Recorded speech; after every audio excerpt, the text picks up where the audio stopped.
अमर कोश को उठा करके पढ़िएगा। सत्य का अर्थ जो चौथा अर्थ होता है वह विद्वान होता है। तो संगति बहन कहती है कि भैया वह विद्वान जो है, जो वेदों के स्वाध्याय करने वाले, वेदों के प्रकांड विद्वान जो होते हैं, वह हमें उपदेश करेगा और उनके उपदेशों से मैं इस सत्य को समझ पाऊंगी और फिर सत्य का संग करके मैं मुक्ति को प्राप्त कर पाऊंगी। इसलिए मैं इस दुनिया में आई हूं, सत्संग वो मैं हूं। और मेरे विषय में बताना चाहते हो तो लोगों को बताओ कि विद्वानों का संग करो। ऐ संसार के मानव, तुमको अगर मुक्ति तुम्हें चाहिए या तुम इस संसार से मुक्त होना चाहते हो, जन्म मरण के बंधन से मुक्त होना चाहते हो, तो सत्य का संग करो। सत्य परमात्मा होते हैं और परमात्मा का संग करोगे तो तुमको मुक्ति मिलेगी। दूसरा, इस दुनिया में मुक्ति देने वाला नहीं है। और ये कौन बताएगा परमात्मा के रहस्य को, कौन बताएगा सत्य के रहस्य को?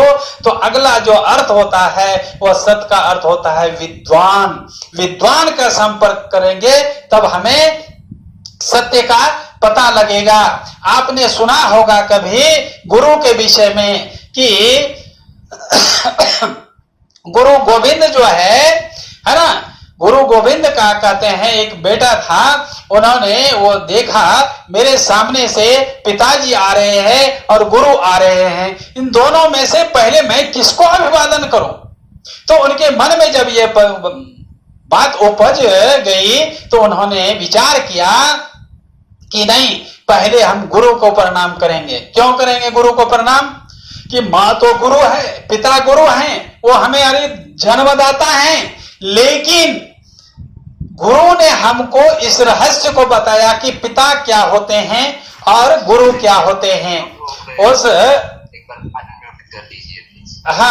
गुरु क्या होते हैं, गुरु ने हमें बताया, पिता के महत्व को गुरु ने बताया। इसलिए पहले गुरु को हमें प्रणाम करना चाहिए, नमस्ते करना चाहिए, जो हमें परमपिता परमात्मा के विषय में ज्ञान कराता है। परमात्मा साध्य है और साधन गुरु होते हैं और लक्ष्य हमारा गत है, मोक्ष हमारा लक्ष्य है।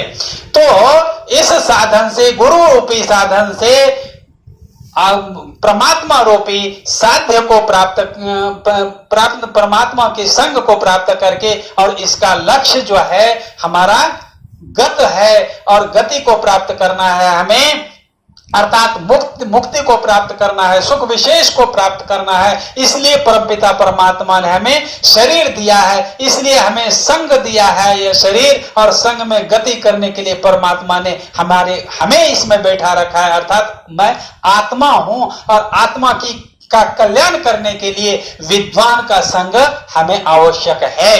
तो मैंने कहा बहन, इसका भी मुझे एक आध उदाहरण देकर के बता दो कि विद्वान का संग करने से कैसे मनुष्य अपने दुखों से मुक्त हो जाता है या सुख को प्राप्त करता है। तो वो कहता है तो आर्य समाजी है भैया, फिर भी तुम मुझसे पूछते हो। तो मैंने कहा बहन, तेरे मुख से अच्छा लगेगा मुझे सुनना। तो कहे तुम महर्षि दयानंद जी को जानते हो? मैंने कहा बिल्कुल जानता हूं। महर्षि दयानंद जी के संपर्क में अमीचंद आया था। बहुत सारे वैसे तो व्यक्ति आए हैं, बहुत सारे उदाहरण दिए जा सकते हैं, लेकिन उन्होंने जो उदाहरण हमें दिया है, उन उदाहरणों में से जब तक मेरा समय नहीं हो जाता है तब तक मैं आपको उनके उदाहरण को मैं आपके सामने में रखूंगा। उन्होंने क्या क्या कहा? तो कहा कि वह बहुत लफंगे था, बहुत खराब आदमी था, शराब पीता था, वेश्यागामी करता था, अपनी पत्नी को मार करके भगा दिया था। वो मैके में चली गई थी, उनकी पत्नी मैके में रहती थी। और स्वामी दयानंद जी का प्रवचन हो रहा था, उस प्रवचन में वो चला गया था और प्रवचन में जाने के बाद उनका संग हो गया और वहां पर एक अपना भजन गाने का बहुत शौक था अमीचंद को। उन्होंने कहा कि मुझे भी एक भजन गाना है। स्वामी दयानंद जी को देख करके प्रभावित हो जाता है और वह अपना एक भजन सुनाना चाहता है और कहते वहां पर उनको मौका मिल जाता है इस भजन सुनाने का। महर्षि दयानंद जी ने उनको मौका दे दिया सुनाने का और जब सुनाया भजन तो इतना बढ़िया भजन था, इतना बढ़िया भजन था कि स्वामी दयानंद जी को भी बहुत पसंद आया। तो दूसरे दिन उन्होंने उस समय बहुत बड़ाई किया, इसलिए दूसरे दिन फिर उनके सत्संग में चला गया अमीचंद। और उस समय सभी लोगों ने स्वामी दयानंद जी को कहा, स्वामी जी आप किस व्यक्ति को आपने अपने उस मंच पर बुला लिया और भजन रखवा दिया और भजन जो गाया उन्होंने वो तो बहुत गंदा आदमी है। तो कहा कोई बात नहीं, उस दिन भी उनको भजन रखना था, लेकिन लोगों के कहने पर स्वामी जी ने उनका भजन नहीं रखा और अपने प्रवचन में से 5 मिनट कम करके लास्ट में उसका भजन रख दिया। और भजन के बाद उसे अपने पास में बुलाया, कहा अमीचंद, बोले जी महाराज तुम हो तो हीरे लेकिन कीचड़ में पड़े हुए हो। बस एक ही तो वाक्य कहा इन्होंने और एक ही वाक्य का इतना बड़ा असर हो गया स्वामी दयानंद जी की संगति का कि कहते हैं कि जब वह वापस गया इस वाक्य को सुन करके तो उनके मित्र मंडली शराब की बोतल सजाए हुए वहां पर मांस का प्लेट सजाए हुए इंतजार कर रहा है कि अमीचंद आएगा तो शराब पिएंगे और मांस खाएंगे। और वहां जब अमीचंद पहुंचता है तो क्या करता है कि बोतलों को फोड़ना शुरू कर देता है। शराब का जो बोतल भरा हुआ था वो बाहर निकाल करके फेंकना शुरू करता है और मांस का परोसा हुआ जो प्लेट है मांस परोसा हुआ उसको भी बाहर तोड़ करके फेंकना शुरू कर देता है। साथ ही लोग कहते हैं कि अमीचंद तेरे को क्या हो गया, वहां उस साधु के पास जाकर के क्या जान करके आया, क्या सुन करके आया, तू ऐसा क्यों कर रहा है? अगर तेरे को नहीं खाना है तो मुझे दे, मैं खाऊंगा, तू क्यों फेंक रहा है इसको?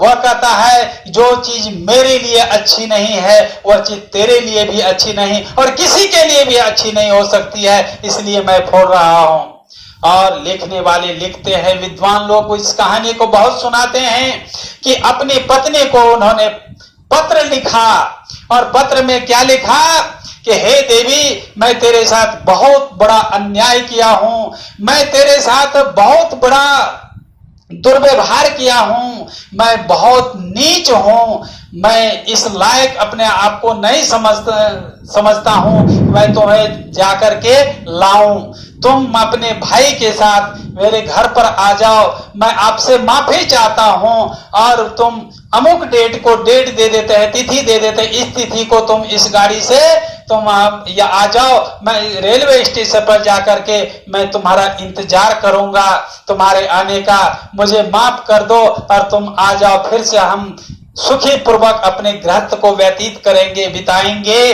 तो कहते हैं कि अपने भाई के साथ उनकी पत्नी वहां पर वापस लौटी और जिस स्टेशन पर उन्होंने कहा था उस स्टेशन पर जाकर के वह खड़ा हो जाता है और अपनी पत्नी के आने की इंतजार करता है। पत्नी गाड़ी से उतरती है और ये भी गाड़ी को देखता है कि गाड़ी तो आ गई लेकिन मेरी पत्नी कहाँ होगी, वह ढूंढने लग जाता है वहां पर उस भीड़ में और पत्नी भी अपने पति को ढूंढने लग जाती हैं।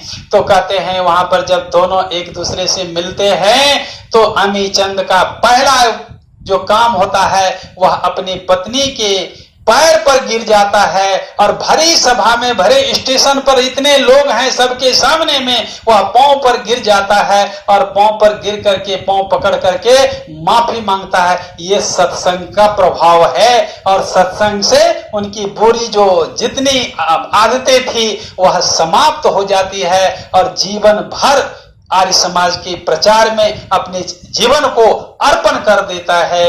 ये है सत्संग का शास्त्री जी प्रभाव। संगति बहन कहती है कि शास्त्री जी जो संगति अच्छे मनुष्य की करेगा, जो विद्वानों की संगति करेगा, इसी तरह से उनका कल्याण हो जाएगा। एक ही वाक्य में कल्याण हो जाता है।